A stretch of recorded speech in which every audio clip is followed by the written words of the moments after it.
Hello दोस्तों, कैसे हैं आप सब। हमारी कहानियां देखने के लिए हमारे चैनल को सब्सक्राइब कीजिए और हाँ, बेल आइकॉन पर क्लिक करना मत भूलिएगा। रात के 12 बज रहे थे, लेकिन 21 साल के हरीश की आंखों से नींद कोसों दूर थी। वो इधर उधर करवटें बदल रहा था और काम्या के बारे में सोच रहा था। फिर उसने अपना मोबाइल निकाला और मोबाइल की गैलरी में काम्या की तस्वीर को जूम करके देखने लगा। जैसे जैसे काम्या की तस्वीर बड़ी और नजदीक होती जा रही थी, उसकी सांसें तेज हो रही थी और दिल की धड़कन भी बढ़ रही थी। उफ, कोई इतना खूबसूरत कैसे हो सकता है। ऐसा लगता है कि ईश्वर ने टाइम निकाल कर इन्हें बनाया है। काश ये हमेशा के लिए मेरी हो जाए। काम्या के बारे में सोचते हुए हरीश को कब नींद आ गई, उसे पता ही नहीं चला। 35 साल की काम्या बहुत ही खूबसूरत थी। उसका गोरा रंग, घुंघराले काले बाल और बड़ी बड़ी आंखें, जो भी उसे देखता देखता ही रह जाता। माँ, मैं कॉलेज जा रही हूँ। आज कॉलेज में कुछ जरूरी मीटिंग है, इसलिए जल्दी पहुंचना होगा। अरे, नाश्ता तो कर ले। माँ, मैंने चाय पी ली है, कैंटीन में कुछ खा लूंगी। काम्या अपनी माँ के साथ दिल्ली में रहती है। काम्या ने अब तक शादी नहीं की थी। वो दिल्ली के ही एक कॉलेज में इकोनॉमिक्स की प्रोफेसर थी। अपने सब्जेक्ट में वो बहुत ही माहिर थी, इसलिए कॉलेज के प्रोफेसर के साथ साथ स्टूडेंट्स भी उसे बहुत मानते थे। काम्या आज भी अपने स्टूडेंट्स की क्लास ले रही थी। उन्हीं स्टूडेंट्स में हरीश भी था, जो उसे घूर घूर कर देख रहा था और मन ही मन उनके बारे में कुछ सोच रहा था। इकोनॉमिक्स जैसे बोरिंग सब्जेक्ट्स को भी काम्या मैम कितना इंटरेस्टिंग बना देती हैं। ये खुद भी तो इतनी इंटरेस्टिंग है कि इनसे पीछा छुड़ाना मुश्किल हो जाता है। हरीश काम्या मैम के ख्यालों में खोया हुआ था। तभी काम्या ने उससे एक सवाल पूछा। अब हरीश का ध्यान उनकी पढ़ाई पर रहता तब तो वो जवाब देता। उसका ध्यान तो काम्या मैम पर था। हरीश, क्या बात है, तुम्हारा ध्यान कहाँ रहता है? मैं जब भी तुमसे कोई सवाल पूछती हूँ तुम इधर उधर देखने लगते हो। वो मैम, मैं इधर उधर नहीं देख रहा था, मैं तो आपको ही देख रहा था। आपसे नजर हटती कहाँ है मैम। उसके ऐसा कहते ही पूरी क्लास हंस पड़ी। हरीश, ये तुम क्या कह रहे हो? मैम की डांट सुनते ही हरीश को अपनी गलती का एहसास हुआ और उसने अपनी बात को बदलते हुए कहा, सॉरी मैम, मेरा मतलब वो नहीं था। मैं तो ये कहना चाह रहा था कि आप इतना अच्छा पढ़ाती हैं कि कोई कहीं और कैसे ध्यान दे सकता है। अच्छा ठीक है, तो फिर मेरे सवाल का जवाब दो। उसी दिन की बात है, लंच का समय खत्म हो गया था। हरीश स्टाफ रूम के बाहर काम्या मैम का ही इंतजार कर रहा था। जैसे ही मैम स्टाफ रूम से निकलकर दूसरे क्लास की ओर बढ़ी, पीछे से हरीश ने उन्हें टोकते हुए कहा, एक्सक्यूज मी मैम। हरीश, तुम यहाँ? तुम्हें तो अपनी क्लास में होना चाहिए। मैम, वो मुझे आपसे कुछ बात करनी थी। मुझसे? हाँ बोलो, क्या बात है? उसके बाद हरीश ने डरते डरते धीमे से काम्या मैम से कहा, मैम, मैं आपसे ट्यूशन पढ़ना चाहता हूँ। ट्यूशन? पर मैं तो ट्यूशन नहीं पढ़ाती। तुम्हें कोई भी प्रॉब्लम है तो तुम मुझसे यहीं पूछ लो, मैं उसका सोल्यूशन दे दूंगी। सॉरी मैम, लेकिन यहाँ इतने सारे स्टूडेंट्स होते हैं कि मैं पूछ ही नहीं पाता, और कभी कभी तो लगता है कि कहीं मेरे किसी क्वेश्चन पर वो हंस ना दें। अरे ये क्या बात हुई? क्वेश्चन पूछने पर कोई क्यों हंसेगा? जितनी मर्जी है और सब्जेक्ट से रिलेटेड जो भी सवाल है तुम पूछो। एक बार नहीं, बार बार पूछो, लेकिन ट्यूशन के लिए मुझसे मत कहो। लेकिन हरीश अपनी जिद पर अड़ा रहा और काम्या को इमोशनली ब्लैकमेल करने लगा। मैम, मेरा इकोनॉमिक्स बहुत ही कमजोर है। मुझे लगता है कि मैं इसमें फेल हो जाऊंगा। अगर मैं फेल हो गया तो पूरे कॉलेज और घर वालों के सामने मेरी नाक कट जाएगी। मैम, मेरे पापा किसान हैं। बहुत ही मेहनत से वो मुझे और मेरी बहन को कॉलेज में पढ़ा रहे हैं। उन्हें हम दोनों से बहुत सारी उम्मीदें हैं। अगर मैं फेल हो गया तो वो टूट जाएंगे मैम। ये कहते हुए हरीश रोने लगा।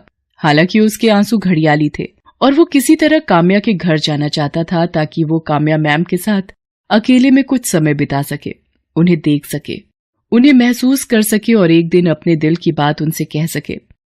लेकिन काम्या को इस बात का कहाँ पता था। उसके लिए तो हरीश भी बाकी स्टूडेंट्स की तरह ही था। आखिरकार काम्या ने उसे 1 घंटे घर पर ट्यूशन देने की बात कही। साथ ही ये भी कहा कि हरीश, तुम ये बात किसी और स्टूडेंट को मत बताना कि मैं तुम्हें ट्यूशन दे रही हूँ, क्योंकि मैं पर्सनली ट्यूशन के बहुत ही खिलाफ हूँ। भला ये बात हरीश किसी को क्यों बताता। हरीश अगले दिन से ही काम्या मैम के घर ट्यूशन पढ़ने जाने लगा। हरीश को काम्या के घर जाते हुए 1 हफ्ते हो गए थे। एक दिन काम्या उसे पढ़ा रही थी और वो हमेशा की तरह पढ़ाई से ज्यादा उनकी खूबसूरती में खोया हुआ था। मैम, बुरा ना माने तो आपसे एक बात कहूँ। हाँ हाँ बोलो। मैम, आप गलत प्रोफेशन में हैं। क्या मतलब गलत प्रोफेशन में हूँ? तुम्हारे हिसाब से मुझे किस प्रोफेशन में होना चाहिए था? मैम आप इतनी खूबसूरत हैं कि आपको तो हीरोइन होना चाहिए था। कसम से फैंस की लाइन लगी होती है आपके घर के बाहर, और उन फैंस में मैं सबसे आगे होता। उसकी बातों को सुनकर काम्या ने मुस्कुराते हुए उससे कहा, मेरी तारीफ करने के लिए शुक्रिया, लेकिन I am very happy with my profession. मैं बहुत खुश हूं।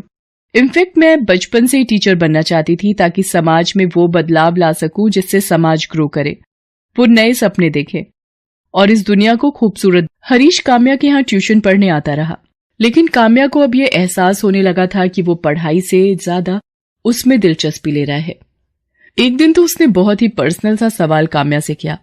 आपकी थिंकिंग आपकी ही तरह खूबसूरत है मैम। मैम आप इतनी खूबसूरत हैं तो फिर आपने अब तक शादी क्यों नहीं की? क्या आप किसी से लव करती हैं? उस दिन काम्या ने हरीश को टोक दिया और कहा, देखो हरीश, तुम यहाँ जिस काम के लिए आते हो वही करो। मेरी पर्सनल लाइफ में इंटरफेयर मत करो और ना ही पर्सनल बातें करो। मैं देख रही हूँ कि तुम पढ़ाई से ज्यादा मेरी निजी जिंदगी में इंटरेस्ट लेते हो। मेरा फेवरेट कलर क्या है, मेरा फेवरेट खाना क्या है, मैं शादी कब करूंगी नहीं करूंगी, इन सब बातों में मत उलझो।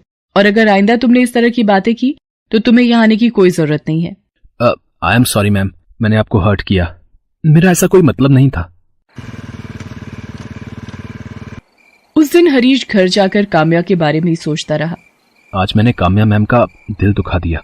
मुझे ऐसा नहीं करना चाहिए था। आखिर मैं प्यार करता हूं उनसे, और कोई भी प्यार करने वाला अपनी प्रेमिका को हर्ट तो नहीं करता। हरीश को यह सब सोचकर नींद नहीं आ रही थी। उसने उसी समय काम्या से माफी मांगने का सोचा। उसने अपने घर के गमले से एक गुलाब का फूल तोड़ा और रात के 10:30 बजे काम्या के घर की ओर चल पड़ा। आज मैं काम्या मैम से माफी तो मांगूंगा ही, साथ ही उनसे अपने दिल की बात भी कह दूंगा। आखिर एक ना एक दिन तो उनको बोलना ही पड़ेगा ना। बिना बोले तो उन्हें मेरे दिल की फीलिंग्स कैसे पता लगेंगी। काम्या के घर पहुंचते पहुंचते रात के 11:30 बज गए थे। हर ओर सन्नाटा छा गया था। काम्या के घर का दरवाजा भी बंद था। मैम के घर का दरवाजा तो बंद है, लेकिन मैं उनसे माफी मांगे बिना और दिल की बातें कहे बिना नहीं जाऊंगा। उसके बाद हरीश पाइप के सहारे काम्या मैम की बालकनी में पहुंचा, फिर घर के अंदर चला गया। काम्या उस समय सो रही थी। हरीश मैम को देखने लगा। मैम सोए हुए में भी कितनी खूबसूरत लग रही हैं। ऐसा लग रहा है कि मैं इन्हें गले लगा लूं। हरीश मैम की तरफ बढ़ने लगा। तभी हरीश के मोबाइल की रिंग बजी।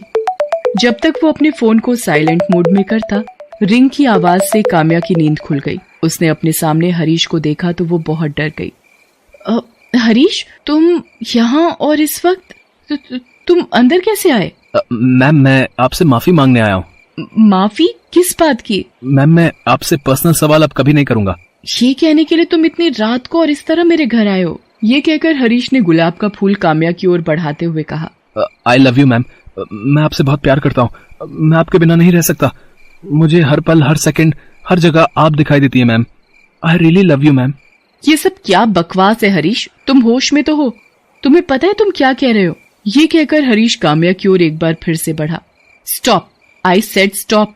जहां खड़े हो वहीं खड़े रहो, नहीं तो अभी मैं पुलिस को बुलाऊंगी और तुम्हें जेल भिजवा दूंगी। एक ही सेकंड में सारी आशिकी बाहर आ जाएगी। ये आप क्या कह रही हैं मैम?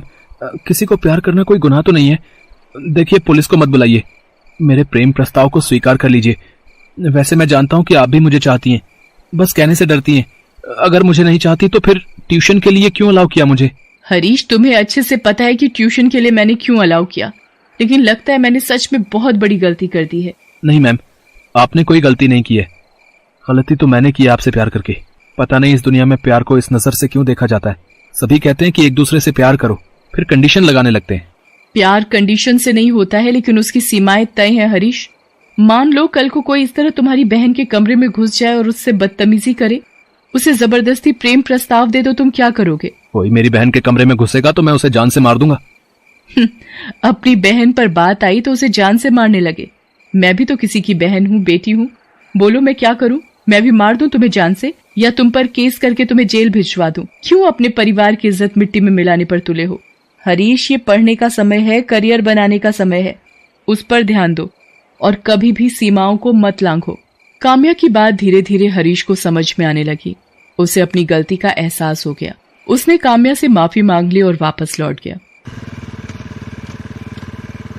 उस दिन के बाद उसने अपनी पढ़ाई पर फोकस करना शुरू किया और जल्द ही उसकी गिनती अच्छे और इंटेलिजेंट स्टूडेंट के रूप में होने लगी। हेलो दोस्तों, कैसे हैं आप सब? हमारी कहानियां देखने के लिए हमारे चैनल को सब्सक्राइब कीजिए और हाँ, बेल आइकॉन पर क्लिक करना मत भूलिएगा।